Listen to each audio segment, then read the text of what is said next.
మీరు చూడాలనుకున్నదే మీరు చూస్తున్నది SV99 న్యూస్. తెలంగాణ మంత్రివర్గ విస్తరణకు ముహూర్తం దగ్గర పడింది. ఉగాదికి మంత్రివర్గ విస్తరణ ఉంటుందన్న ప్రచారం జరుగుతుంది. మంత్రివర్గ విస్తరణలో 2 బీసీలు, 1 రెడ్డి, 1 ముస్లిం సామాజిక వర్గానికి, 1 ఎస్సీకి అవకాశం లభించే ఛాన్స్ ఉన్నాయని తెలిసింది.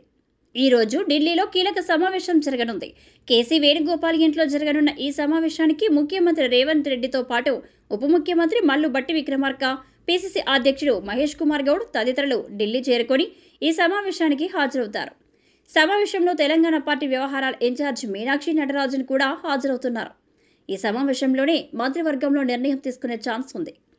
కొన్ని జిల్లాలకు సమావేశంలో తీసుకునే నిర్ణయాలను పార్టీ అధినేత రాహుల్ గాంధీతో మాట్లాడిన తర్వాత అధికారికంగా మంత్రివర్గ విస్తరణపై ప్రకటన రానుంది. దాదాపు 2 ఏళ్లు గడుస్తున్నప్పటికీ మంత్రివర్గ విస్తరణ జరగకపోవడంపై అనేక మంది అసంతృప్తి వ్యక్తం చేస్తున్నారు. ప్రధానంగా అనేక మంది ఆశావాహులు మంత్రివర్గ విస్తరణపై ఆశలు పెట్టుకున్నారు. ఆదిలాబాద్, నిజామాబాద్ వంటి జిల్లాలకు అసలు మంత్రివర్గంలో ప్రాతినిధ్యం లేకపోవడంపై కూడా అసహనం వ్యక్తమవుతుంది. ఎన్నికలు ఫలితాలు వచ్చిన తర్వాత మంత్రివర్గం ఏర్పాటైంది. అప్పుడు 6 పోస్టులను ఖాళీగా ఉంచారు.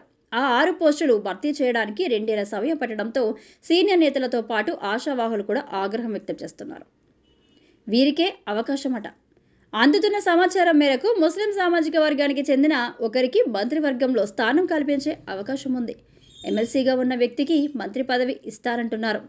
ఇక ఎస్సీ కోటాలో గడ్డం వివేక్కు అవకాశం కల్పించే ఛాన్స్, బీసీ కోటాలో మక్తల్ ఎమ్మెల్యే వాకిటి శ్రీహరికి అవకాశం ఉందని తెలిపారు. నిజామాబాద్ జిల్లా నుంచి సీనియర్ నేత సుదర్శన్ రెడ్డి పేరు వినపడుతుంది. బీసీలలో ఎవరికి మంత్రి పదవి దక్కుతుందన్నది ఆసక్తికరంగా మారింది. అదే సమయంలో ఎస్టీ కోటాలో బాలు నాయక్కు డిప్యూటీ స్పీకర్ పదవి ఇవ్వాలని నిర్ణయించినట్లు సమాచారం.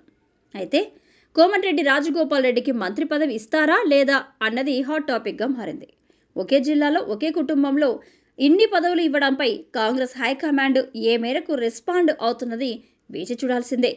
విజయశాంతి పేరు కూడా బాగానే ప్రచారంలో ఉంది. మరి ఏం జరుగుతున్నదో చూడాలి.